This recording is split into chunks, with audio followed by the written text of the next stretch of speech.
de la communication du président de la République a porté sur l'entrée historique de la République démocratique du Congo sur les marchés financiers et l'exigence de transformation économique. À ces sujets, le président de la République a tenu à saluer avec satisfaction une étape que l'histoire économique de notre pays retiendra, la réussite de la toute première émission de rebond par la République démocratique du Congo.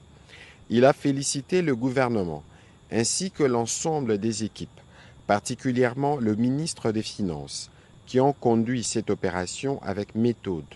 constance et discipline,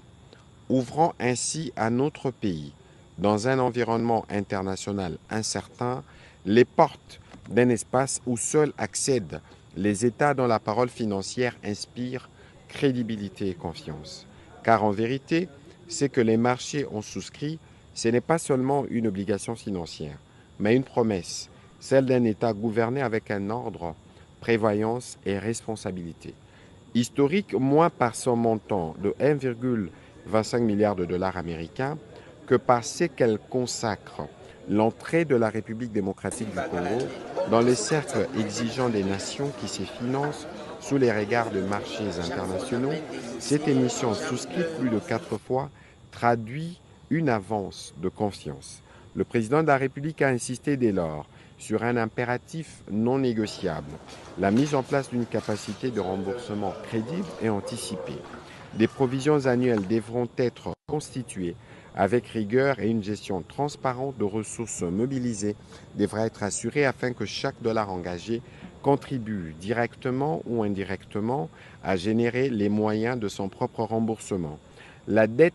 ne soutenable que lorsqu'elle finance la création de richesses, ces ressources ne constituent pas une marge de manœuvre politique, elles sont une obligation des résultats. Elles devront être orientées exclusivement vers des projets structurants, bancables, capables de transformer durablement notre économie, d'organiser notre territoire et d'améliorer les conditions de vie de nos populations, a-t-il insisté, et de marteler les investissements envisagés, infrastructures routières, modernisation aéroportuaire, énergie, formation professionnelle et connectivité des territoires ne doivent pas rester des intentions administratives, ils doivent devenir des réalisations visibles, mesurables et incontestables.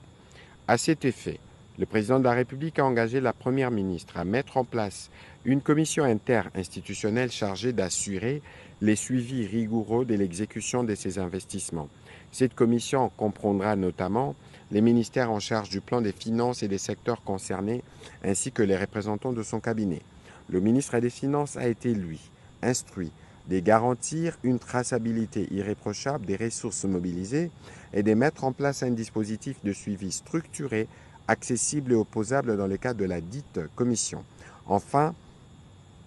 le président de la République a exigé des institutions de contrôle une surveillance rigoureuse et continue. L'inspection générale des finances évaluera annuellement la conformité de l'exécution du programme d'investissement aux lois de la République et aux meilleures pratiques, tandis que la Cour de compte présentera au Parlement un rapport sur la mise en œuvre de cet emprunt autorisé par la loi des finances. Car, a-t-il précisé, la confiance des investisseurs ne se décrète pas, elle se construit dans la durée par des preuves tangibles et des disciplines et des résultats.